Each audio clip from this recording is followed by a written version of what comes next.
आप ना तो घर ले रहे थे ना गाड़ी।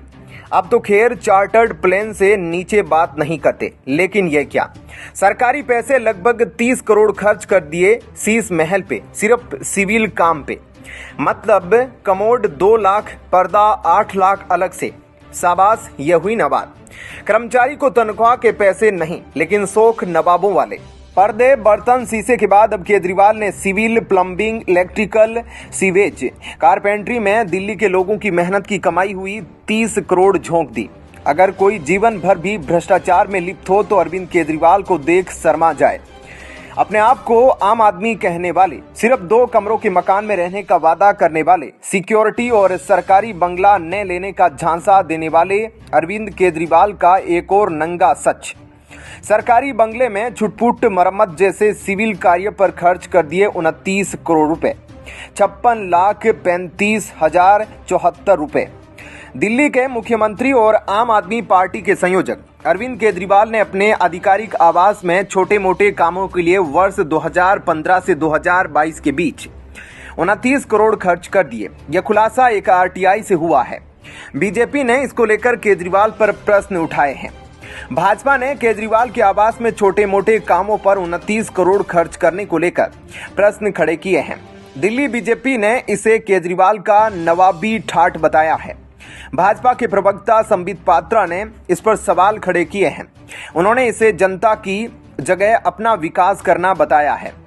शहजाद पूनावाला ने केजरीवाल को दिल्ली का ठग बताया है। अरविंद केजरीवाल के आवास पर रखरखाव पर ही 29 करोड़ खर्च किए जाने को लेकर प्रश्न खड़े हो रहे हैं। एक्स पर सुमित जोशी नाम के शख्स ने इस आरटीआई की एक फोटो डाली है। आरटीआई में प्रश्न पूछा गया था कि केजरीवाल के दिल्ली के आधिकारिक आवास पर वर्ष 2015 से लेकर वर्ष 2022 तक सिविल कामों यानी इलेक्ट्रिकल वायरिंग, प्लम्बिंग और लकड़ी के काम पर कितना पैसा खर्च किया गया और इसका ठेका किसे दिया गया। आरटीआई के जवाब में दिल्ली के लोक निर्माण विभाग पीडब्ल्यूडी ने बताया है कि 31 मार्च 2015 से 27 दिसंबर 2022 तक केजरीवाल के आवास में प्लम्बिंग यानी 20 पाइप और पानी की आपूर्ति से जुड़े अन्य काम, बिजली के कामों और लकड़ी के कामों पर 29 करोड़ 56 लाख रुपए तक खर्च किए गए। वहीं दिल्ली के पीडब्ल्यूडी विभाग ने यह काम करने वाले ठेकेदारों के विषय में भी जानकारी दी है। इनमें से मुंजरीन अहमद को 21.89 लाख रुपए, मोहम्मद अरशद को 17.21 लाख के ठेके दिए गए।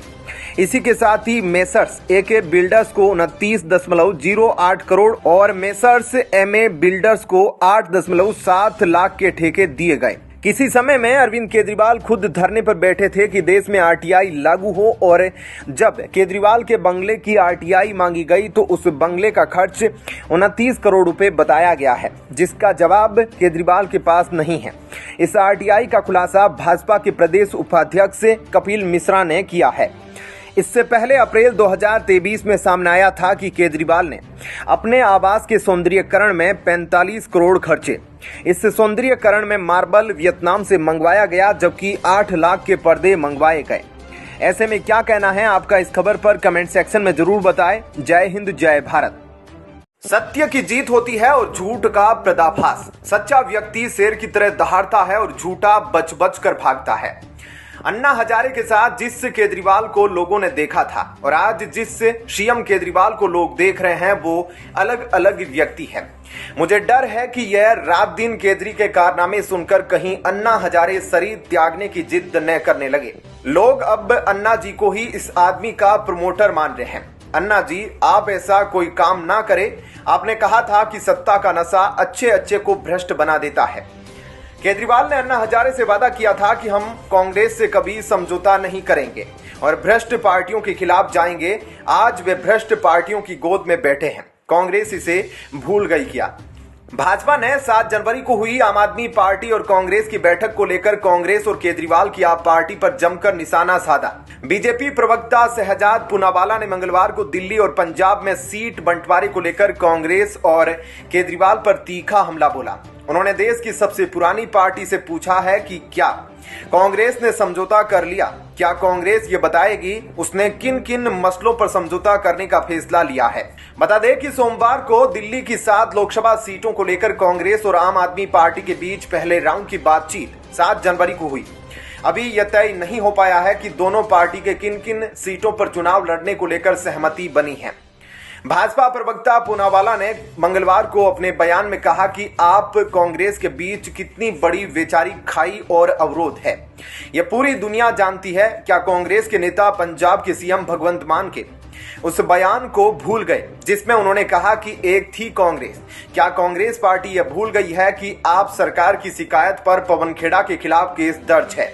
शहजाद पूनावाला ने कांग्रेस के नेताओं से सवाल किया है कि आखिर कांग्रेस ने किन किन मसलों पर समझौता करने का मन बनाया है। क्या कांग्रेस यह भी भूल गई कि अरविंद केजरीवाल की सरकार ने दिल्ली विधानसभा में एक प्रस्ताव पारित किया था जिसमें कहा गया था कि 1984 के दंगों के लिए राजीव गांधी का भारत रत्न वापस लिया जाना चाहिए। क्या अब उन्होंने इतने महत्वपूर्ण मुद्दे पर समझौता कर लिया।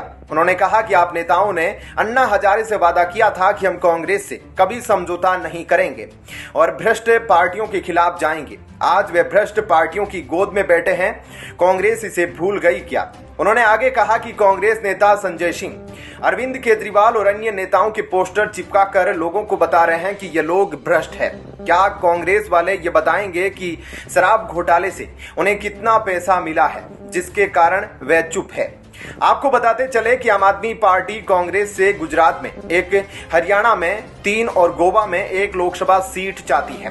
कांग्रेस के सामने यह डिमांड भी कर दी गई है। इस पर दोनों दलों के नेताओं की तरफ से अगली मीटिंग की बात सामने आई है। इसके अलावा खबर यह भी है कि पंजाब की सत्ता में काबिज आपने कांग्रेस को 13 लोकसभा सीटों में से 6 लोकसभा सीटों की पेशकश की है। गौर करने वाली बात यह है कि पंजाब में लोकल लेवल पर दोनों ही दल एक दूसरे से गठबंधन का विरोध कर रहे हैं। बैठक में यह भी जानकारी सामने आई है कि इंडिया गठबंधन आने वाले दिनों में एक दफ्तर की स्थापना कर सकता है जहां आगे की मीटिंग्स और चर्चाएं आयोजित की जा सकेगी। क्या कहना है आपका इस खबर पर कमेंट सेक्शन में जरूर बताएं। जय हिंद, जय भारत। अता ने पता बन जाते हैं प्रवक्ता।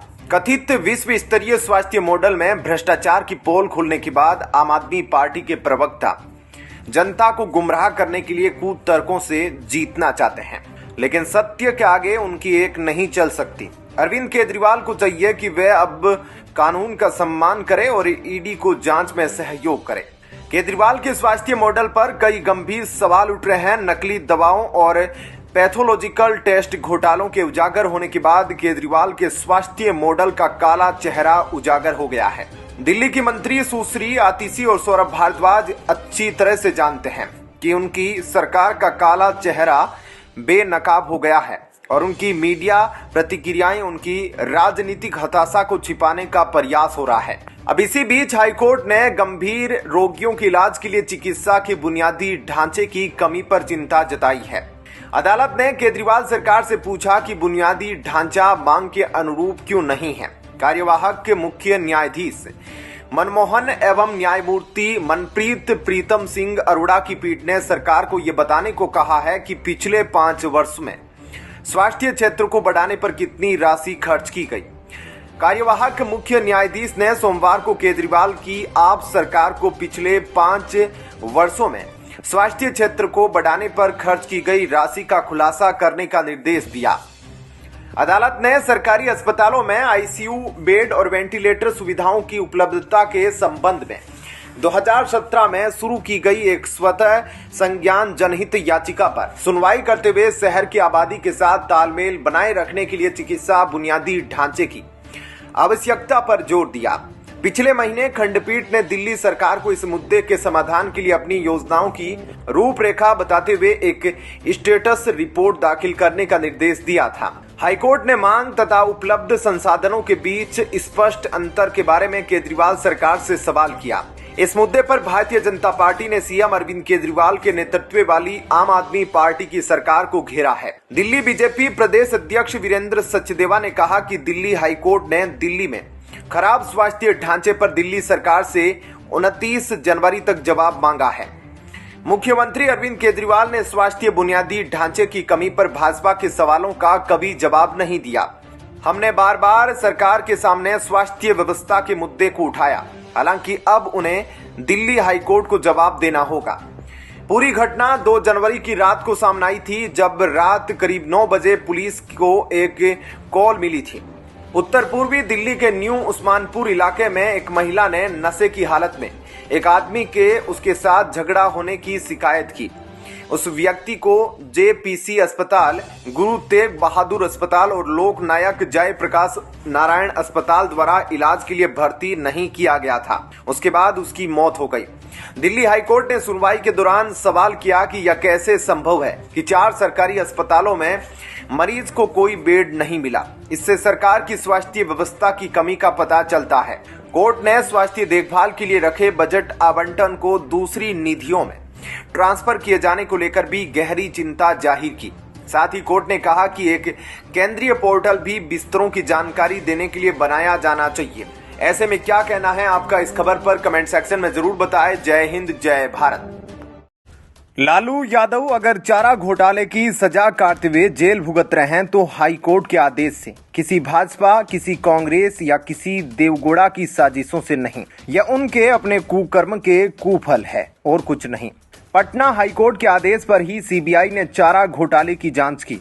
हाईकोर्ट ने जब लालू को गिरफ्तार करने के आदेश दिए तब सीबीआई के हाथ पांव फूल गए। एक तो वह मुख्यमंत्री थे, दूसरे उनकी यादवी गुंडाई का डर। मुख्यमंत्री पद से तो लालू ने खैर इस्तीफा दे दिया और अपनी जगह अपनी पत्नी राबड़ी यादव को मुख्यमंत्री बनवा दिया। लोकसभा चुनाव होने में अब कुछ ही दिन बाकी रह गए हैं। इससे पहले लालू परिवार मुश्किलों में फिर घिर गया है। प्रवर्तन निदेशालय ने लैंड फॉर जॉब मामले में दिल्ली की राउज एवेन्यू कोर्ट में चार्जशीट दाखिल कर दी है, जिससे लालू परिवार में सन्नाटा छा गया है। लगभग 4800 पन्नों की इस चार्जशीट में लालू यादव, उनकी पत्नी राबड़ी देवी, बेटी मीसा भारती और हेमा यादव का नाम भी शामिल है। इसके अलावा कुछ अन्य लोगों के नाम भी चार्जशीट में शामिल किए गए हैं। चार्जशीट में अमित कात्याल का नाम भी शामिल है, जो एजेंसी के गिरफ्त में है। हेमा यादव विवाहित है। उनकी पत्नी विनीत यादव रेवाड़ी में रहते हैं। वह भी एक राजनीतिक परिवार से ताल्लुक रखते हैं। इस घोटाले की सीबीआई जांच कर रही है, लेकिन इससे जुड़े पैसे के लेन देन में गड़बड़ी की जांच ईडी को मिली है। ईडी ने मार्च 2023 में इस मामले में छापेमारी भी की थी। ईडी की जांच में सामने आया है कि नौकरी के बदले लिए गए पैसे से कई जमीनें औने पौने दामों पर खरीदी गई। इनमें से कुछ जमीनें पटना और एक मकान दिल्ली के न्यू फ्रेंड्स कॉलोनी में भी खरीदा गया। दिल्ली के इस बंगले की कीमत 150 करोड़ है। सामने आया था कि यह मकान एक ऐसी कंपनी के नाम पर था जिसे तेजस्वी यादव ने मात्र 4 लाख में खरीदा था। ईडी का यह भी कहना है कि लालू यादव के परिवार ने रेलवे में ग्रुप डी की नौकरी के गरीब आवेदकों से सिर्फ 7.5 लाख रुपए में 4 पार्सल जमीन ली थी। इसे राबड़ी देवी द्वारा 3.5 करोड़ रुपए में भारी लाभ के साथ आरजेडी के पूर्व विधायक सैयद अबू दोजाना को बेचा गया था। बाद कांग्रेस के नेतृत्व वाली यूपीए 1 के शासनकाल सन 2004 से 2009 के बीच की है। बिहार में 15 साल तक लगातार सत्ता के सिरमौर रहे लालू प्रसाद यादव उस समय केंद्रीय रेल मंत्री थे। सन 2008 में रेलवे में नौकरी देने के बदले अभ्यर्थियों से रिश्वत के रूप में जमीन ली गई। यह जमीन पटना सहित अन्य जगहों पर ली गई। अभ्यर्थियों को रेलवे में ग्रुप डी में नौकरी देने के लिए रेलवे की तरफ से कोई नोटिफिकेशन नहीं निकाला गया। जिन लोगों ने जमीनें दी उन्हें 3 दिन के अंदर रेलवे में मुंबई, जबलपुर, कोलकाता, जयपुर और हाजीपुर में नौकरी दे दी गई। जिन लोगों को नौकरी दी गई उनमें से कुछ लोगों ने फर्जी प्रमाण पत्र का भी उपयोग किया। सीबीआई ने अपनी जांच में पाया कि लालू यादव को पटना को 1.05 लाख वर्ग फीट जमीन दी गई। इन जमीनों का सौदा नकद में और बेहद कम कीमत पर किया गया। लालू यादव और उनके परिजनों को 7 उम्मीदवारों ने नौकरी के बदले में जमीनें दी थी। इनमें से 5 जमीनों की बिक्री हुई थी, जबकि 2 गिफ्ट के तौर पर दिए गए थे। ऐसे में क्या कहना है आपका इस खबर पर कमेंट सेक्शन में जरूर बताएं। जय हिंद, जय भारत। पश्चिमी बंगाल के लोगों की राजनीतिक चेतना को भ्रमित करने के लिए ममता बनर्जी बार बार पार्टी में पुराने युवा झगड़े को बाहर निकाल रही है। लोग उसे सुनना नहीं चाहते। पश्चिमी बंगाल में टीएमसी के अंदर सब कुछ सही नहीं चल रहा है। यहाँ पर वरिष्ठ बनाम युवा नेताओं की एक अलग ही सियासी लड़ाई छिड़ी हुई है।